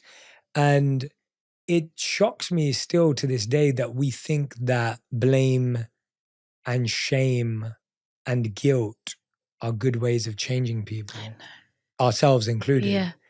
It's like shame, guilt, and blame are rarely good techniques or approaches to creating change within ourselves or others. When was the last time you changed your partner because you blamed them for something? When was the last time you got through to your child because you shamed them for something? When was the last time you made yourself eat better, work out more, or live better because you guilted yourself into it? Maybe you did for a couple of days. It's not sustainable. It's not sustainable. It's complete. You're so right. They're just such ineffective strategies. I was speaking to my siblings about this the other day, And we were speaking with a group of friends actually, and we're all African. We were all African in this setting, and we were laughing about being hit as children. Because it was just the normal in Indian families. Exactly. You kind of laugh about it. Everyone got beats, everyone whatever. And we were saying, but it didn't work. And it didn't even really work for our parents either. But it's like we do this thing because it's always been done. And because you become afraid, it looks like it works. Which reminds me of kind of pretty much what we're talking about. Because someone is afraid and they apologize from that place of fear, we believe that it's worked. We don't actually care to know whether they've actually embodied that apology. Are they truly taking accountability? Do they even think they need to take accountability for it? Or is it to keep that internal and external mob at bay, you know? But I think even though it sounds very idealistic, I think grace is truly the antidote of so much of this, but I don't think it's about immediately grace for others. It's grace with the self. And grace with the self is projected onto others, whether we like it or not. Because another thing that I wrote in my journals was a question to myself around that time in 2020. And I was saying, can you truly be fulfilled in life and still participate in cancel culture? Wow. Can you truly be fulfilled in life and still participate in cancel culture? Because if we're having this conversation of binary, I realized that maybe an answer could be, yeah, you can still be fulfilled and maybe dip in and out of but I don't believe it's possible. Why? I don't believe that you can truly be whole within yourself, because to be whole is to accept your shadow, is to integrate the messy, gross parts of you that you would rather just keep behind closed doors. But you have to meet them. You have to be with them. You have to understand that other times your shadowy self will come out to play a little bit more, but then you have a conversation and then it's a constant dance. Sometimes you might need the shadowy parts of yourself in different ways. But I truly don't believe this is where I'm more than happy to be convicted in that you can't be truly fulfilled in who you are as a person and participate in the dehumanization of anyone and anything. No. That's super intense and powerful at the same time, because there's a sense of what I'm getting from listening to you, that when we see other people's shadows, we're so deeply reminded of our own that we have to project this belief that theirs exists bigger than ours. Or there's a feeling of, if someone shows their shadows, it gives me the excuse to continue to show mine. And so your imperfection allows me to continue to be imperfect and not grow. Yeah, it's both. Yeah, it's both. It's both. And wow, I've never heard anyone put it in that way. Yeah. Oh, this is good. Oh, wow. I'll give an example of the last one you've just said. Like, almost like if you show your shadow, it's a permission slip for me to keep showing mine without ever questioning it. Yes. Or ever, sometimes people that are uncomfortable with my work, which by the way, you can tell me, I think it's fairly non-controversial. I think what am I really saying? I'm saying that we need to be willing to understand differing viewpoints without feeling like we have to take them as a part of ourselves. I'm saying that we are braver than we realize. We need to push back against this culture that says we need to be constantly monitoring what we're saying and self-editing. I just don't believe we need to be doing that. But there are some people who will say, well, Africa, do you think some really dangerous people could come across your work and they will use it as an excuse to say really hateful things, to say really etc. things, whatever the thing might be. And then I always come back to, why do we always have to see, why is that the default response, right? Why do we always have to go to those extremes? Are you an extreme person who's resonating with my work? Why do you believe that you can be nuanced but other people can't be? Why do you believe that you can take what you need from what I say, but other people can't? It's that thing that you were saying before around how we believe that our approach is the best way. Only I can decipher this work. But what if someone dangerous comes across? It's like we need to grace. It comes back to grace again. Can you have the grace to believe that other people are actually more rational than you've been made to believe? Yeah. And we see in our everyday lives, you were so right when you were saying for the average person, when they walk out into the world, it's rare for them to experience something that is so, it's rare because the norm is actually just normal people just going about their day and but in the same way you do. So why do you think that you are the exception? Right? And again, these are questions and things that I say to myself, Africa, why do you get to be the exception of someone that can encounter something supposedly dangerous and say, I don't resonate with this, but this is fine. Trust, give other people the grace and the good faith that they are able to do the same. Totally. I meet more kind, reasonable, thoughtful, genuine, sincere people on a daily basis than I do the opposite. But the opposite feels so loud online and so activated online and so amplified online that you can very well believe that kind people don't exist.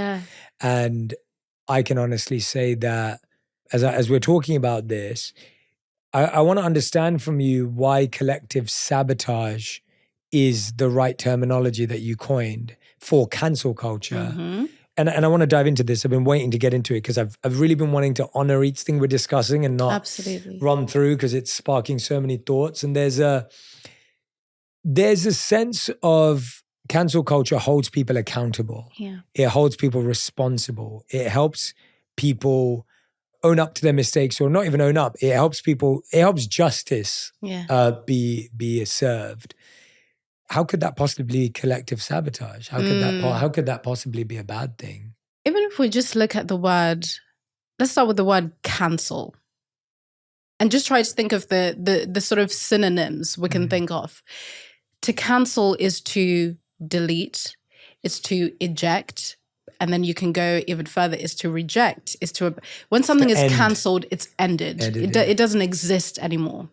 So I think it's a type of contradiction that doesn't really work for me, in the sense that justice and deletion and ejection, they just don't work together. It's the kind of contradiction that actually causes chaos. So for me, the reason why I think it's important to really understand the importance of language when it comes to these issues is because we have a definition issue. We just do. I think a lot of the time, if we were both clear on the definition that we're working with, we would come to kind of similar conclusions, maybe different ideas about how to get there, but we'd be like, okay, that's fair enough. I don't know any reasonable person who wouldn't want people that have done harm to be held accountable, to be truly held accountable. I don't know anyone that doesn't truly want progress, not some kind of utopian, idealistic type, but progress that is grounded in the reality that works for most people. But if I think it means accountability and someone else thinks it's public shaming, we're working with very different definitions, but we're not even curious enough to know what is your definition of cancel culture? Because mine is this, and you're like, oh, okay, So to me, cancel culture not only has definition issues, but it's been so heavily politicized to the point where if I say I have written a book that also takes a look at the psychology of cancel culture, some people will think, oh my God, thank God someone is talking about this. Or some people will think, oh, you're using the term that the right wing uses, right? So it's so politicized already. So we can't even enter the conversation in good faith because there's already suspicion, or people I'm thinking I'm speaking for them, or people thinking I'm alienating them. I'm really serious about the work that I do because I truly believe that this conversation is not just a nice to have. It's something that is causing relational fractures. Relationships are breaking because of this. People are ending long-term relationships because of kind of insignificant political differences. There's so many things happening that would have never happened 10 years ago, and it's not because of progress. It's because of a fear that has been embedded into cultures and into people's homes and beds. So I think it's a very important conversation to have. So I think the language aspect of it is very important. So as someone that has really been doing my best to understand the workings of self-sabotage, when your behavior and what you say you want is in direct contradiction and it causes chaos in your life, when you have an inability to hold good in your life, so you do something to pull the plug, I realized that what we're experiencing just on a wider scale is individuals who are in their own state of self-sabotage. And then we come together as a collective, and what do? We sabotage because it's all we know. So I think collective sabotage to me is not politicized, but it's just much more accurate to the reality of what's happening. Whereas cancel culture feels nice and fun to say, but I think it doesn't really mean anything because we don't have a agreed upon definition of what it actually is. I fully agree with you. I don't think anyone's ever thought to define it or step back and look at it. And it just feels like, yeah, we'll jump on the bandwagon. Like this person's cancelled. Yes. Weren't they cancelled? Oh, isn't it over for them? Like, right? And it's like, I always look at that and I think about even some of the criticism that the England football team took in the Euros. And a lot of them came out and were just like, guys, we're trying to win. And it affects our mental health, especially the young players. And it was so interesting. We live in a society that says mental health is the most important thing. But then if we perceive what someone has done is wrong, we're happy to destroy their mental health. Instantly. Yeah. And I go back to that, perceive what they've done is wrong. Because some of it, obviously there's illegal activity, there's things that are just, and again, that's common sense. Yeah. We still get to use, I love what you're saying because it's something that I also find though, that people are now needing to find themselves doing in conversation is to cushion everything and saying, but I don't mean this. These are just, no, because I've found myself having to do that. Then I'm like, no, Africa, because that kind of feeds into that thing of being like, but I'm not saying this. I think there's a time and place, but I think this culture has created a thing where we're overly apologetic and just cushioning just in case, which can actually remove a level of conviction and assertiveness that is really important. And also putting the responsibility onto the listener to say, actually, but that is common sense, So I find that we always have to do this sort of dance where we give like a disclaimer to say, I'm not saying this, but also look out for where we're doing it because we already know that there's going to be people. Well, what about this? For sure. I saw the best version of it. It's funny you say that. So there was this video that went viral a few years ago. I think it was made by maybe it was an HR company. Or I can't remember the company, but they made this video. It was a few years ago. And the concept of the video was there were interviewers interviewing interviewees for a potential job. Yeah. So let's say you were applying for this job and I was interviewing you. So I was asking you interview questions like, give me an example of when you've been proactive and how would you deal with pressure, etc. And then some of the questions became, how would you deal with pressure 24 hours a day? And then the questions went on to say things like the asset that you're assisting requires constant attention. How would you deal with that? So they started asking all these questions and the interviewees were quite like frazzled by some of those questions. They seemed extreme. They were like, that sounds hard. Like, that's really tough. That's difficult. And then the interviewer had said, we were interviewing for the job of mother. And it was a happy Mother's Day video to honor mothers and just how hard they work. Yes. And it was this beautiful celebration of like what a mum's job profile would look like and just making people aware. And the whole video was just happy Mother Day. Like that was the point of it. Beautiful video, millions and millions of views, shares, etc. And the top comment on that video was, what about dads? And it was really interesting. And I looked at that and I was like, oh, fascinating. Like, and it was Mother's Day when it was made and posted. And again, I was like, I understand that. Like, I do understand. Dads are important. Dads are valuable. There are some people who don't have mums, who have been raised by their dads. I do think that men are involved and are doing incredible things at home. And I get it. If I was a dad, I'd probably feel that way too. But it's a Mother's Day and it's a happy Mother's Day video. Like, can we let that breathe? Can we let that have its space and not have to make it about us? So that gives me an example of what you just said, I think. Yeah, no, it does. Even just those words, can we let that breathe? Can we just let that sit? Can what I'm saying right now just be what I'm saying right now? I ended up writing kind of like an extensive section on this towards the end of the book about looking out for preemptive apologies. Because I noticed I had started to do that in my work, where I was always anticipating the rejection. If I'm just to name it plainly to that primal thing, I was already anticipating the rejection, the abandonment, the sort of suspicion from other people, or that I haven't done enough, or I haven't said enough, I haven't prioritized enough people. Even speaking from my subjective experience, I'd find myself, and again, we got here because we're talking about kind of how important language is. I found myself sort of being like, but I'm not saying this, but in talking about this, I'm not. Then I was like, no, I can't keep doing, that's not the way normal people speak. Because we've started to speak kind of like Twitter threads and infographics and disclaimers, because you put disclaimers if you're writing something.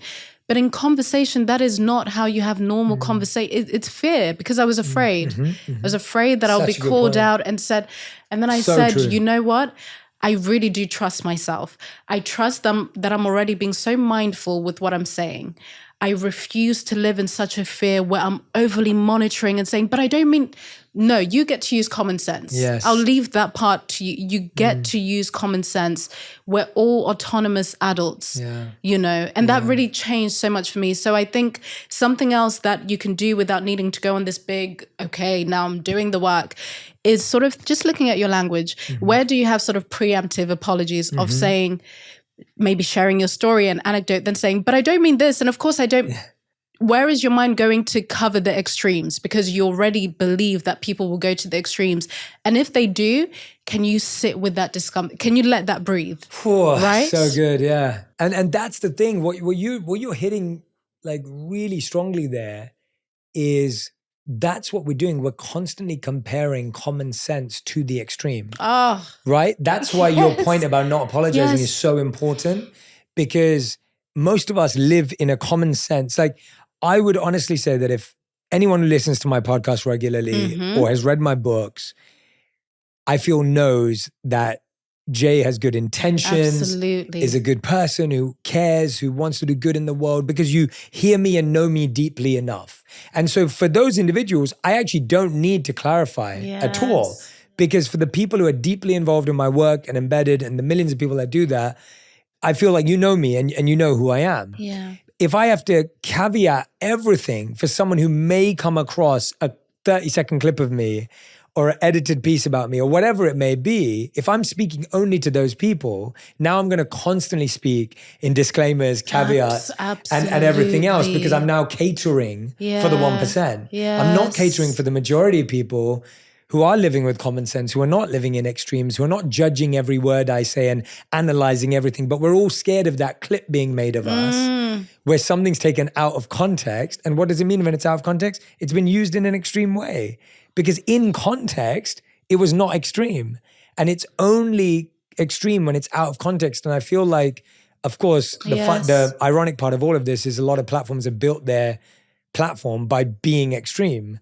I really want anyone watching or listening to know that this still applies to them, whether or not they have a platform or not. For sure, But that's the most interesting thing with all of this, in that everything has sort of changed, in that everyone is now seen as a platform.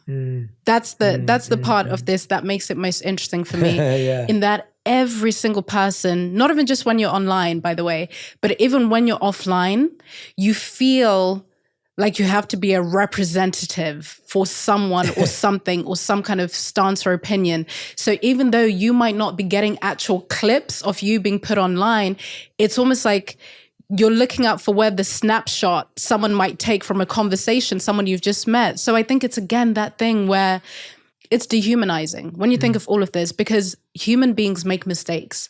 We stumble on our words, might say something wrong, and then you might kind of correct yourself or whatever it might be, and then you might sort of, it's human, you know. But we're dehumanizing ourselves and thinking that we have to be these machines that say things in the right way. And when you say something, you have to neatly put a disclaimer on it, not even just in a conversation like this, a public one, but private ones too. And I actually care more about that side of things, because I think the personal becomes the public. It really does, now more than ever. So something that I always say and would like for everyone to remember is that your interpersonal relationships are the best training ground for everything we're talking about. It's not about a public performance. I'm not trying to tell you how to be better on social media. I think that that's completely irrelevant. I think who you are in your personal life then becomes who you are on social media, whether you like it or not. And I hope that can also offer relief, because it's not about teaching you how to deal with people in comment sections. Yeah. It's allowing for you to be grounded enough in who you are as a person and to know what your priorities are, that when you see things in comment sections, you remember that these are strangers, that if we walk past each other right now, I wouldn't even know that it's you. So therefore, you don't get to have that power over me. You really don't. You get to remove the charge. But I think if enough of us give ourselves that grace that we were speaking about, I don't think it's a utopian yearning for me to think that we would start to see our social online interactions look differently. I think they just would. Yes. Because yes. it wouldn't feel normal for you to leave a comment about someone's body or their what. Because to you would, why would I even say that? You know, I think I find myself coming back to grace in everything we're speaking about. I got really lucky. I was the mediator in my family growing up. Okay. Since I was like 10 years old. Okay. And so I early on had to listen to everyone and make sense of it in order to help everyone. Yeah. And so I've just done that for so long that I don't know any other way. I don't actually know how not to show grace or not to give someone space to understand Yes. because I've had to do it for so long. And I saw it to be the most valuable way to create a sense of understanding of nuance, understanding of the layered nature of our world, understanding the complexity I have within. And so it was really fascinating for me because as I started to give myself permission to be all of myself, and I knew at the beginning of my journey that if I could have easily played into the caricature of what a personal growth, self-help individual should look like, should do, and should act like. And I chose very clearly, I was like, I'm purposefully not going to dress spiritual because I love that to me is not what I learned. Like it wasn't about what I wore, or it's not about my hairstyle, or it wasn't about the length of my beard. Like all of those things were not the definition of practicing wisdom or learning the path or following a path. And I was like, also as a kid who grew up in London, I like streetwear. Yeah. And even though I became a monk and gave that all up at one point, when I came back to reality, I was like, that's still a part of me. I'm still a kid who grew up in North London. And so I'm going to let that breathe. And at the same time, I love meditating every day and I do that for 2 hours a day. I'm going to let that breathe. Yes. And at the same time, I don't care to drink anymore. And so I'm going to let that breathe. And I actually still love football. Like it's still the first love of my life. And I love watching football. I'm going to let that breathe. And you know what? I actually do like certain comforts and things. Okay, I'm going to let that breathe. And yes, I gave them all up at one point. And what I found was really interesting is the more genuinely transparent and authentic I was about giving myself permission, the majority of people saw that and loved that. And I felt so much support and love. But then the 1% feels triggered by that. And then you start questioning whether you should curate your whole life for that 1%, because this is also our professional life, not just our personal life. Yeah. And I've constantly gone more and more to say, you know what, I'm just in a place in my life where I just want to let it breathe. I'm not going to stifle, curate, perfectly present, because I don't want to be 30 years older and look back and go, gosh, I've just don't know who I am anymore. Absolutely. And it came with who we had on the show. Like we had podcasts with guests that I remember when my comment section was Sunshine Land, because it was just this small, beautiful place where it hadn't yet scaled enough, but it also hadn't, we weren't doing things maybe that pushed the boundary or pushed the envelope. Right. And as soon as we started to do that, you start to see the conflict, you start to see the disconnect. I guess the point I'm making is, an interview didn't have to be me saying, I agree and accept what this person is saying, unless I actually say I agree. Yes. Maybe it was for me to understand. someone's experience. Maybe if Yes. it's for me to understand someone's story, going back to your language of the difference. So when did an interview become an acceptance of someone's beliefs? Isn't the point of an interview to understand Yes. someone's perspectives? And so I started to see, judgment of what guests we had or whatever. Like, I remember, again, this is the 1%. I want to say to the majority of people, but it's so interesting how you start seeing it. And it was like, I would see every time we had a celebrity clip, there'd be the 1% of comments that go, Jay, why are you only interviewing celebrities? I'm like, wait a minute, if you look at the 52 guests we had this year, Right. I promise you there's not 52 celebrities in the world. And if you look at the guests, you'll probably find 2 to 3 guests a month that are not celebrities. Yes. And by the way, the celebrity conversations are also human conversations. They're humanized human 100%. conversations. They're still about mental health, well-being, personal experience. And so it's so interesting to me that you start having to explain everything. And then I got to a point where I was like, no, those who know me, know me. Yes. And those who don't, I truly wish them well. And I hope they do expose themselves to more of my work, because I think they will if they look beyond one episode or one page of a book or one clip for 30 seconds. And I hope that you do that. And I hope that I can connect with you one day. But I'm not going to try and cater and curate myself for the 1%, because I don't want to live that way. And I trust that the common sense and the lack of extremes is where the majority of the world lives. And that's where we all want to live together. I love that. I love that so much, because it speaks to exactly what I had to do and what I encourage anyone who's even visible in some sense, especially online, to pay attention to where you might be creating an audience that will never allow you to change. Because that's what I noticed for myself in 2020. So after that thing happened, and I was getting applauded for it, and there were people that dropped off, people that were like, this is so out of integrity compared to what you have said and who you are as a person. And I completely understand that now. People that could see the intolerance for what it was, maybe some dropped off silently, some might have said something, but the majority was the crowd and the applause and it triggering that sort of elation and power and arousal, whatever it might be.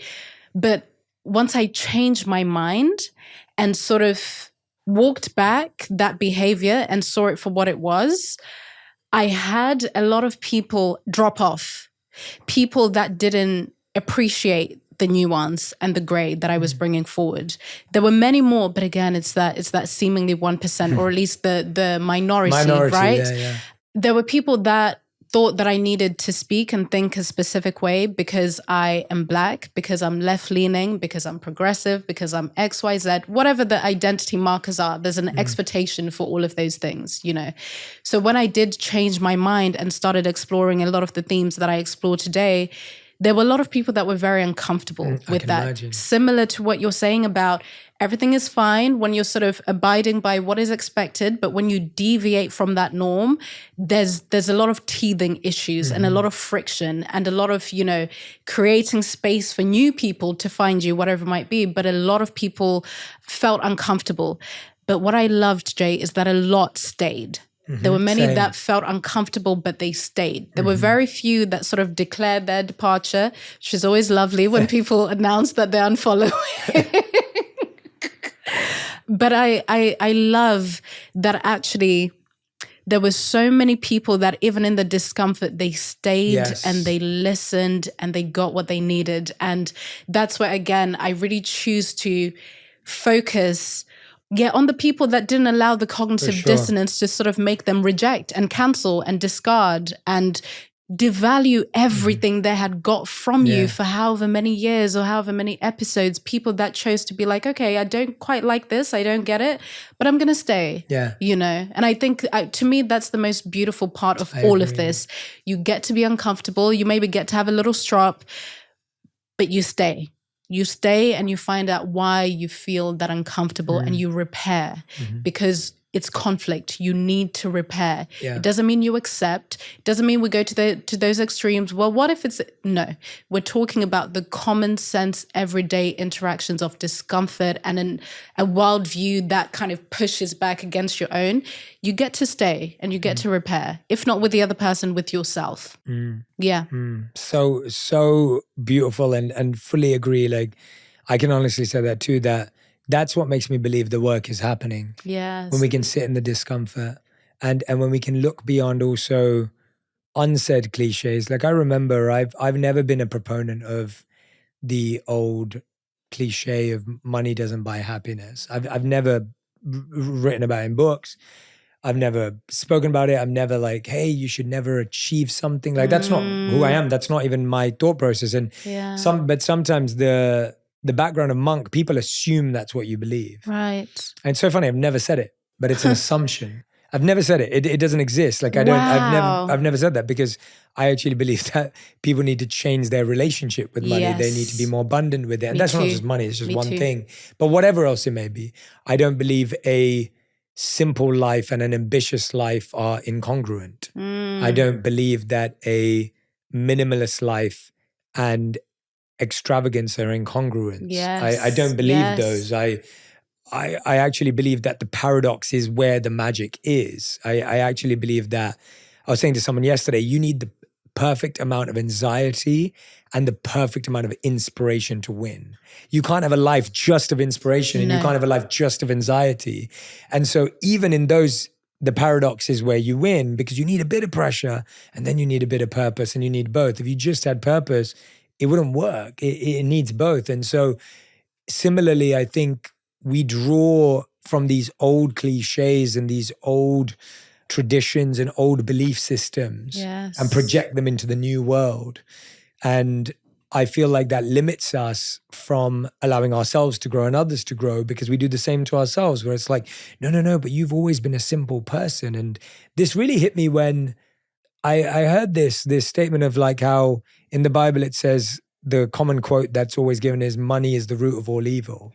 But actually the original quote is that love of money is the root of all evil. Oh, wow. And that is such a... The context. Wow. It's such a different way of looking at it. And I was like, wow. Like we have propagated, and forget the difference, we have broadcasted and propagated false information as correct. And not even false, incomplete information is a better word. Incomplete information. And it's been broadcasted and that's what we've all lived by. And all of a sudden when you zoom out and look at context, you're like, wait a minute, that's actually a totally different theme. But we've all built our entire mindset on an incomplete version of the truth. If that isn't a representation of so much of what we see today, and immediately I thought in bringing it back to the personal, it makes me want to get curious about where in my life am I living according to an incorrect truth or even a truth that I didn't choose. That's so, a truth that I didn't actually choose because I often think about how many absolutes we have on our identity that maybe you didn't even choose. Maybe they were chosen for you by a parent, chosen for you by an audience. Because I'm this, I shouldn't speak about that. Because I've been writing about this, I can't pivot into so many of these things that we decide are actual fact, even things that we think we don't like. I don't really like this much. I don't really like hiking. Have you been hiking? You know, it's some things that are kind of seemingly obvious, but when you pause, you think, oh my, when did I decide that? Or who decided that for me? That I'm supposed to have this opinion because of my identity. I'm supposed to wear this. I think in the beginning when I was talking about expression, I might have spoken about kind of what you might wear because I like to bring all of this kind of to the everyday.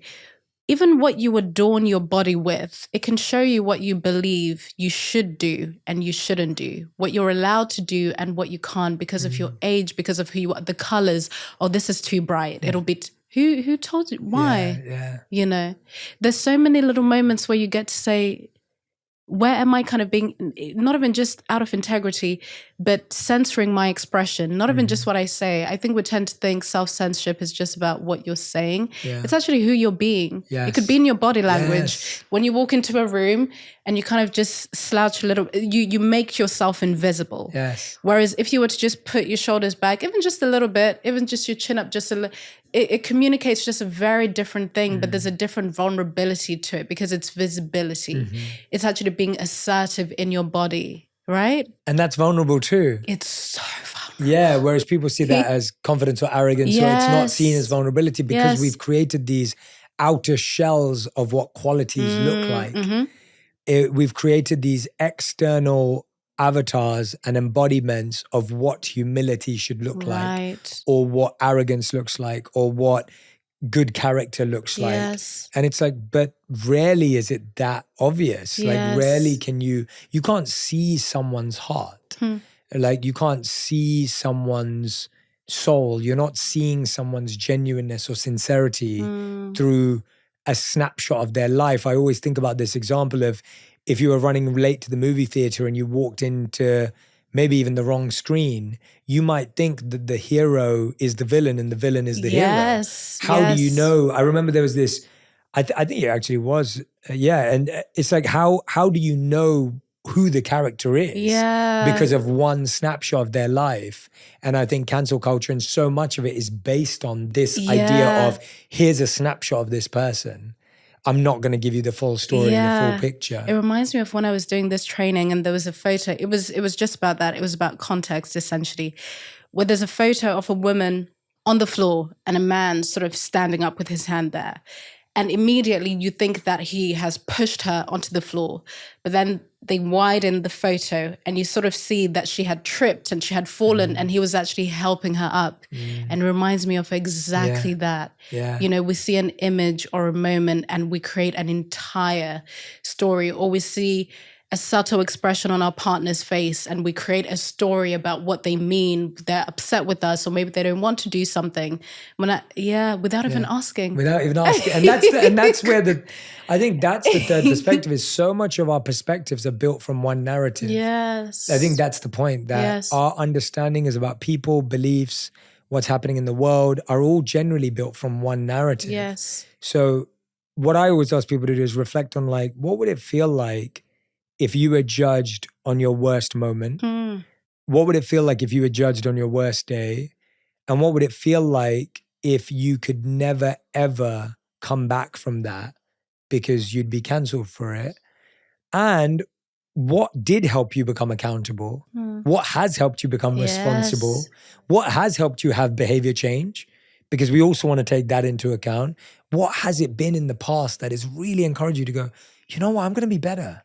I'm going to change. I'm sure it wasn't you being told by your family member, never come back to the house. Yes. I'm sure it wasn't someone saying to you, like, don't ever come back here and you're not wanted here. Reflect on that. And then also reflect on just that negativity bias is so strong. And I want to ask you two questions. Not that I think we haven't answered, or maybe we have, but I think they're important to ask because I see them being what people are thinking about. So 2 questions. The first is, when is it okay to cancel someone? And second question, is there anyone who doesn't deserve grace? I will answer that from my current definition of cancellation, which is exile, deletion. It implies that there is no rehabilitation. It also presupposes that people cannot change ever. So by virtue of those things, and me actually believing that it's possible to transform, me believing that rehabilitation is very important because it's the only way people can actually integrate that shadow that we're punishing them for. So I don't believe that to be true at all. However, I think we can address the harm that has been caused. And I think we have to give the person, whether we like it or not, the grace. And grace does not mean acceptance of what has been done. It just doesn't. Grace means I'm going to humanize you so I can understand. And in understanding, I'm able to give a solution, or give myself a solution and peace that is actually sustainable, instead of believing that you have to be punished for the rest of your life. Again, that snapshot in time. And I know that what I'm saying is very difficult because it can be applied to so many things, but I encourage you to use common sense. I encourage you to use discernment. And I also think it's okay to have your convictions where you can't be moved. Say, you know what, I could be understanding around this, but I'm going to choose to stay in this conviction. I think we get to do that when it comes to things like abuse, when it comes to human rights, when it comes to things that are just so disturbing and unfathomable. I have to make peace with the fact that people will deal with it how they wish to. Yes. But I'm speaking to that middle that exists for so many of us. And I believe that grace, even if we're so uncomfortable, is the only way you can understand. And that doesn't mean you accept. So I think that kind of answers both. It answers both in different ways.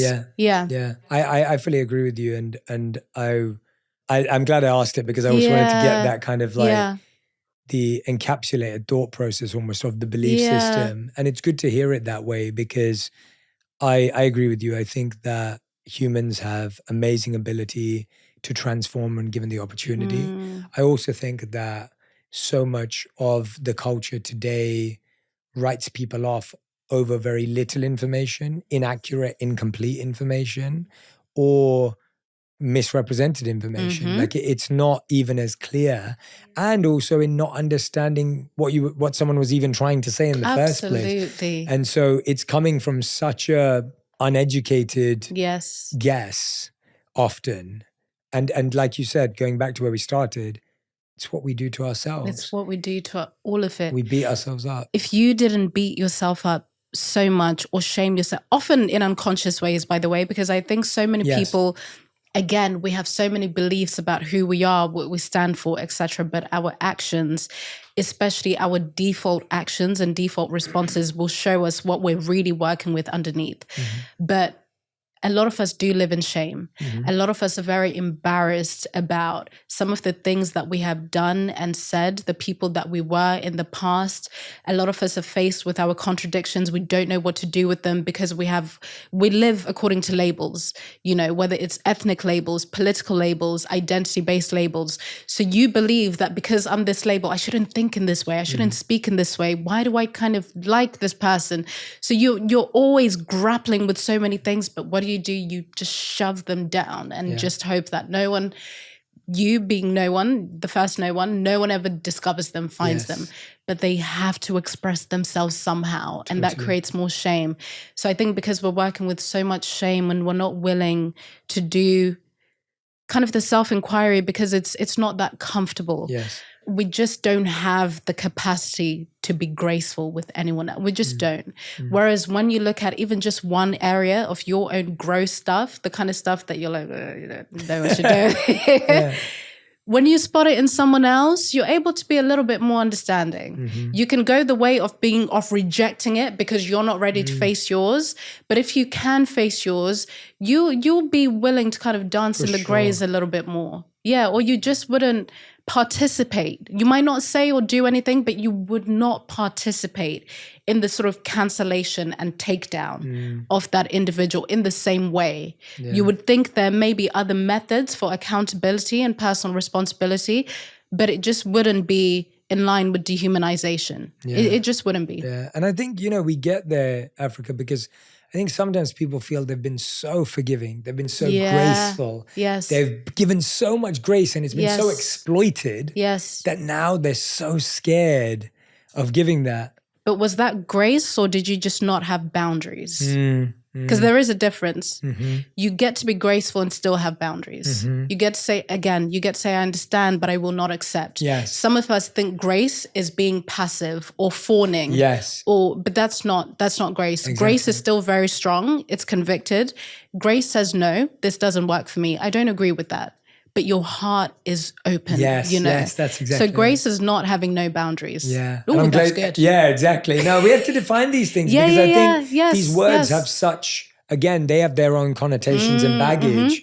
And I think grace feels like this all-merciful, all-encompassing feeling of just, no matter what you do, I'm just right here. Just take. With that godly grace. And this, again, it comes back to the extreme conversation where we're not talking about grace in extremes. We're talking about grace in a very practical, robust. And even the idea, even though I'm not a religious person, something I love about religion is that so many of them share the same threads. It's like one big tapestry with all the same threads. And from my understanding, even a loving God has boundaries. The 10 Commandments exist. There are sort of principles in which are the guiding systems. And to me, those principles are put forward in a very graceful way, but they're still very boundaried. You know, there are lines. There's still a level of needing self-discipline and control and not just a chaos, you know. Absolutely. Yeah. Absolutely. There are so many amazing chapters in this book. I want to name a few chapters of my favorite that when you get the book, I want you to dive into deeply. Of course, read the book in order, but some of your favorites. Chapter 8, be quick to listen, slow to speak. Beautifully put. Again, Africa's magician with words. So number 9, I love this because we talked about it, but not in this language. Honest conflict or dishonest harmony. And I know that I'd rather live in honest conflict than dishonest harmony. Yes. Did you want to say something to that? Do you No. I'm just giving people the. That's if beautiful. you want to, please. No. dive in. This is perfect. This one is probably one of my favorite chapters as well. That's in there. You owe the internet nothing. Chapter 4, really important one to read with the age that we're living in. And chapter 11, a great one to look forward to, one before the end, which is brave expression, a price worth paying. And I can honestly say that in trying to bravely express myself, the freedom and liberation that I have felt internally is priceless, despite the minority experience of the external, the internal feeling. And I always ask myself, how will I feel about this at the time of death? I always ask myself that, because that's the price worth paying for. Because at that point, I'm not going to think about comments, and I'm not going to think about DMs, and I'm not going to think about followers. I don't think any of us are. I don't think any of us in that moment are going to go, oh, well, I wish more people agreed with me or knew who I was or knew what I stood for. I don't think that's going to be what's going through my mind. It's going to be, did I serve? Did I live? Did I allow myself to be? And did I become all of who I felt like becoming in order to help and improve the lives of others and share everything I had to share? Those are going to be the questions I ask. So why not make those the questions now? Because I will only answer those questions if I ask them now. Yeah. I will only find the answers for the rest of my life. But if I wait till the time of death to ask them, I'll have no time to answer them. You're going to make me cry. That was beautiful. Yeah. Not really much more to add to that, to be honest, because I was just receiving everything you're saying, and I feel it so deeply. And it's just a reminder that a lot of the things that we think really matter, that we really just double down on, won't even matter, not even just at the time of death, but next week. You wouldn't even be able to remember the specific disagreement you were having in a comment section with someone, or the way you were applauding someone's downfall. You know, it's not going to add anything. It just takes. It takes and it takes and it takes and it takes. And you will always feel that in that sense of being unfulfilled, which comes back to the thing I was saying about, if you are truly fulfilled in who you are as a person, you just would not participate in it. Yeah. And if you did, it would feel like a huge integrity breach. It would immediately. It would. So powerful. Africa, I hope that this is the first of many conversations for us. Yes. I have deeply enjoyed it, online and offline. I hope so. We end every episode of On Purpose with a final 5, which each question has to be answered in 1 word to 1 sentence maximum. Sometimes I go off-piste, but Africa Brooke, these are your final 5. So the first question is, what is the best advice you've ever heard or received? There is no such thing as failure, only feedback. Love that. Second question, what is the worst piece of advice you've ever heard or received? Be yourself. That's great. Because the Buddhist teachers that I've spoken to say, which one? Yeah. Which I love. Yeah. That's great. That's great. Question number 3, how would you define your current purpose? Mind and tongue liberation. Yeah. That's my soul work for the meantime. Ooh. Supporting people with mind and tongue liberation. And sometimes we feel that liberation is saying what we want, when we want, how we want. No. Yeah, so go on. As we've spoken about, it's about being so discerning, even when you're not using your tongue, knowing what you could say, but holding it. I think there's such a skill to not just communication, there's such a skill to being human. And I just find it so cool that we can realize something is working or not working and do more of it or less of it and kind of play every interaction again. I think the beauty of this is testing it out in the micro interactions.